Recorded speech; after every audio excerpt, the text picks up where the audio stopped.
नमस्कार, आप देख रहे हैं India TV news Bihar Jharkhand सच की तह तक।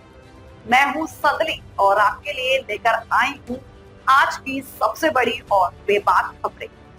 हर वो सच जिसे दबाया गया, हर वो सवाल जो उठना चाहिए था, क्योंकि यहाँ हम बात करते हैं बिहार और झारखंड की, आपके हक और हकीकत।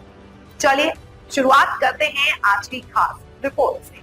एलजी मनोज सिन्हा ने कहा कि 11वीं सदी में भारत को दुनिया का सबसे समृद्ध देश माना जाता था, जब भारत का वैश्विक जीडीपी में योगदान 33% था, जबकि आज के विकसित देशों और यूरोप का संयुक्त हिस्सा 5% से कम था और अमेरिका का योगदान मात्र 0.5% था। 15वीं सदी तक भारत का योगदान 25% रह गया था।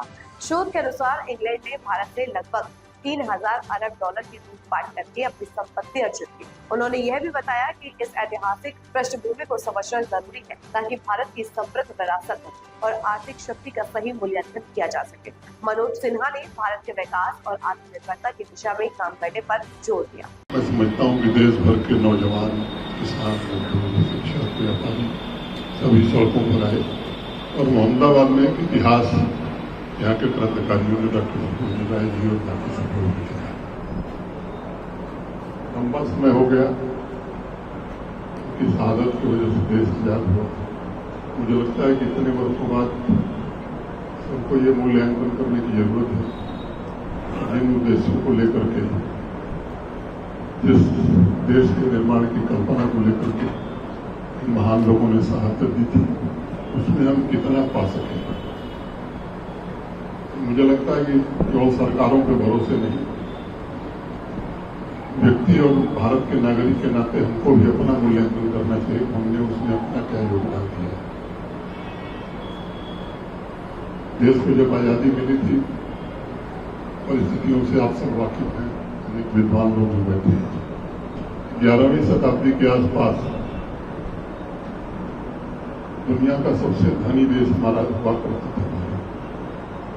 और वर्ल्ड जीडीपी की मैं बात करूं, इसमें भारत का जो हिस्सा होता था लगभग 33% हुआ। आज जो दुनिया के विकसित देश माने जाते हैं, सबसे शक्तिशाली देश माने जाते हैं, पूरे यूरोप को मिला दीजिए तो उनका कंट्रीब्यूशन 5% से कम था और अमेरिका जैसे देश का कंट्रीब्यूशन 0.5% हुआ। 15वीं शताब्दी आते आते गिरावट में बावजूद इसके भारत का जो कंट्रीब्यूशन वर्ल्ड जीडीपी में था वो 25% हुआ करता था। वही यूरोपीय पुनर्जागरण का कालखंड है, यूरोपियन रेनेसांस। और 14वीं 15वीं शताब्दी से लेकर के और आजादी हासिल होने तक एक लंबा कालखंड था जब देश में विदेशी आक्रांता आए, लंबे समय तक गुलाम रहे, धन जैसे संपत्ति सब कुछ लूट करके ले गए। नए जो शोध हुए दुनिया भर में, खासतौर से दुनिया के इकोनॉमिक्स ने जो शोध किया है, उसमें उनका मानना है कि इंग्लैंड इसलिए धनी हुआ क्योंकि भारत से 3000 बिलियन डॉलर से ज्यादा पैसा लूट करके इंग्लैंड के लोग ले गए।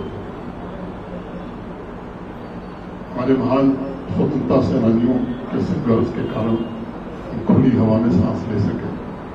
जब देश को आजादी मिली 1950 के आसपास जब अनुमान लगाया गया तो यहाँ 15वीं शताब्दी में हमारा कंट्रीब्यूशन 25% था।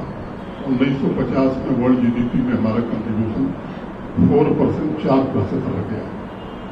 यात्रा हमारी वहां से शुरू हुई और अभी जो अंतिम सर्वेक्षण 2023 में इंटरनेशनल मॉनेटरी फंड, अंतर्राष्ट्रीय मुद्रा कोष के प्रसिद्ध अर्थशास्त्री है यंगस मेडिसिन, उनकी टीम ने जो आकलन किया है, 2023 में भारत का योगदान जो है दुनिया की जीडीपी में 15% हो गया है और अभी हम 16% से ज्यादा